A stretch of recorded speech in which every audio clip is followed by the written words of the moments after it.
many years ago, my husband and I were at a convention, and the morning meditation was being done by somebody who played the crystal bowls. And when he started, I just literally physically, like, I told my husband, I was like, I have to leave. So I left the room because it just was not comfortable. And I didn't know why. It just did not feel comfortable. So I left. So the next morning, somebody else was doing the morning meditation, and she was playing crystal bowls. And my husband leaned over and said, do you need to leave? I was like, no, I'll wait. So she started, and I'm like, and my body just went open. Oh my gosh, yes. And like every cell of my body was like, bring it in, bring it on. Oh my gosh, it was amazing. And she ended up being like just a dear soul sister from that. But I bring that up because it's not about the bowl.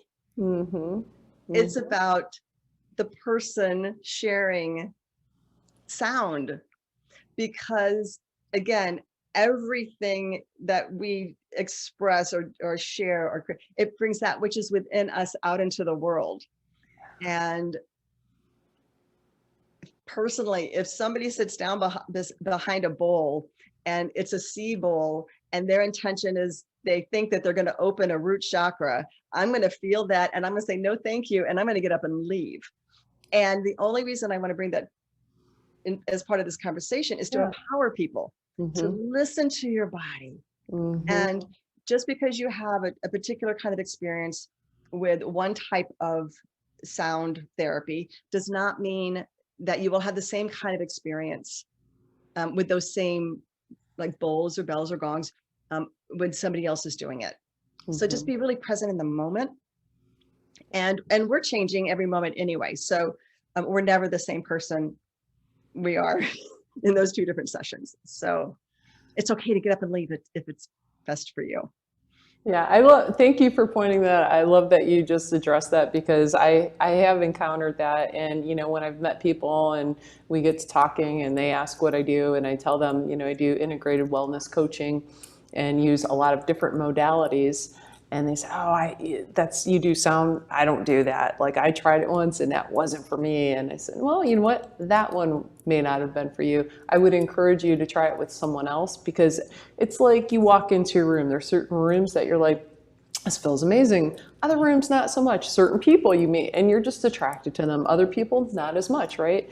And even with the bowls, the people that have told me that they've bought bowls and they don't really like them or they don't play them. And I'm like, well, why is that? Every single time. It is like the same reasons.